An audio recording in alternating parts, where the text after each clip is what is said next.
An appetite for doing another adventure, and I got approached to take part in the Mongol Derby, which was quite a bizarre adventure really. It was a very raw adventure. The organisers didn't really, they gave us the start and the end point, and we had a tracker on us, but really if you'd had an accident, there was no helicopter coming to get you, and help was sort of up to possibly 2 days away. So you kind of had to fend for yourself quite a bit on this one.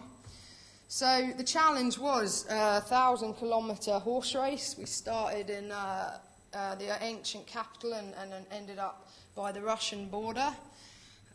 It's based on Genghis Khan's postal system, and yeah, it was a pretty cool idea. Nobody obviously had ever done this before, apart from Genghis Khan's postal men. Let's change that. So there was 25 of us in total in this race. And basically we kind of all planned to do it as a solo effort. We didn't really do it as a group effort. I ended up riding with a girl from South Africa for the most part of it. But a couple of days I was riding on my own. So Mongolia is a pretty cool place in that it's just so untouched. You know, I don't think it's probably changed much from Genghis Khan's day, and we had no maps. We were relying purely on GPS. So we could go anywhere we wanted, over mountains, around mountains, absolutely anywhere that our eyes saw, we could go. There are no boundaries in Mongolia. There's no fences or gates. Obviously, all the people that live out there are nomadic. So we just ended up staying with locals, and most of the locals actually knew about this race because they'd donated their horses for us to ride, and they got paid, you know, if we rode their horses.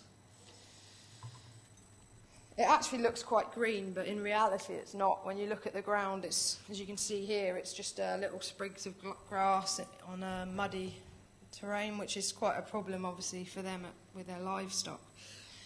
So here's some of the little kids. They donated their horses, and if we rode their horse, that paid for like over a year's worth of their schooling. So it was pretty worthwhile in that respect. So here's me with one of my horses. I rode 25 horses in total.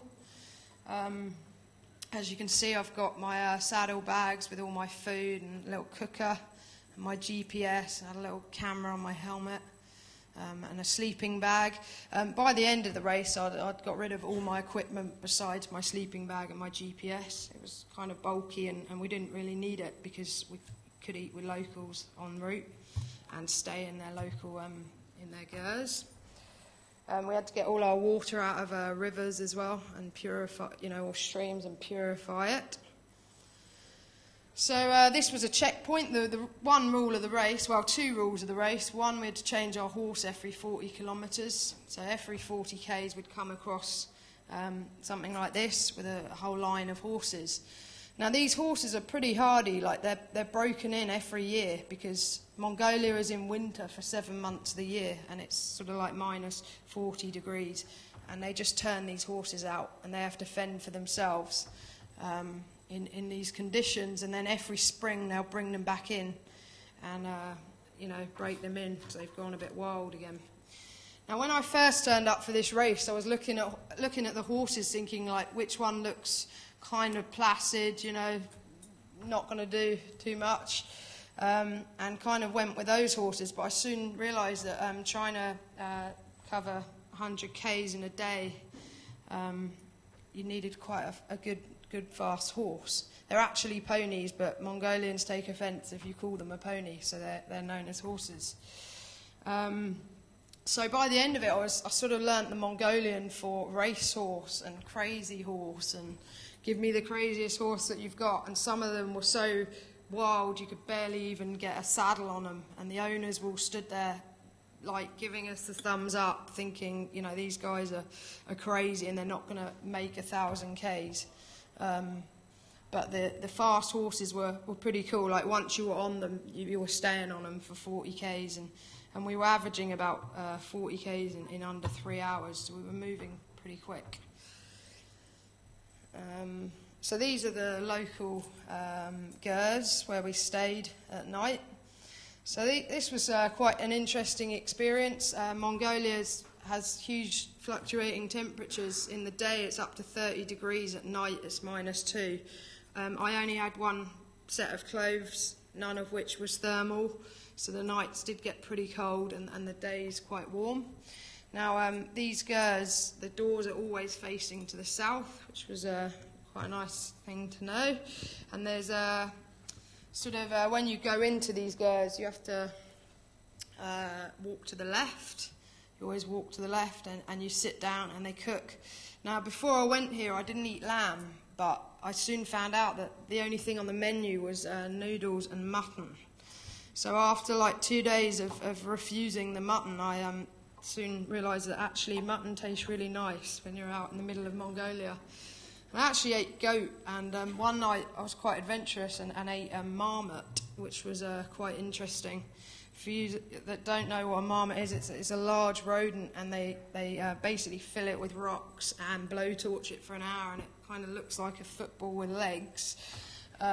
And they said to me, you can eat this bit, but you can't eat this bit. So I should have known at that point that any meat that is within an inch of each other, if one bit will hurt you and the other bit won't, then I should have just said no. But it actually tasted okay. Now another thing they do inside of these gers, which can be a bit worrying, especially when you've ridden for 13 hours and you're feeling a bit tired, is they drink vodka by the bowl. So you don't take a sip and pass it on. It's polite. They expect you to drink the whole bowl, and then they'll refill that bowl for the next person. So after like a long day's riding and some mutton and noodles and a couple of bowls of vodka, actually sleeping quite well, and then back up at 5:30 the next morning. But even worse than vodka was this stuff. This is called airag, and it's fermented mare's milk. And it is like rocket fuel. We're basically asking for the vodka when this stuff comes out. Most of the Mongolians, well, I don't want to say most, but a lot of the Mongolians that we came across, we'd be out in the middle of nowhere riding along, and all these Mongolians would come out and say, come in, drink with us. And they were completely wasted on this stuff. And we're like, no, we've got to keep pushing on. And once you went and drank this stuff, that was you done for the day. So tried to avoid that stuff as much as possible. So, as I said earlier, this race was GPS only, which some people would consider crazy or stupid. Obviously, on a GPS, A to B has a straight line between the two. We had no topographical information, largely because there aren't that many detailed maps of Mongolia that would have been much help to us. So me and the girl I was riding with, we got to our checkpoint about 4:30 in the afternoon, and we thought we'd push on to the next one. We were in second and third position, and we thought we'd crack on for the next checkpoint.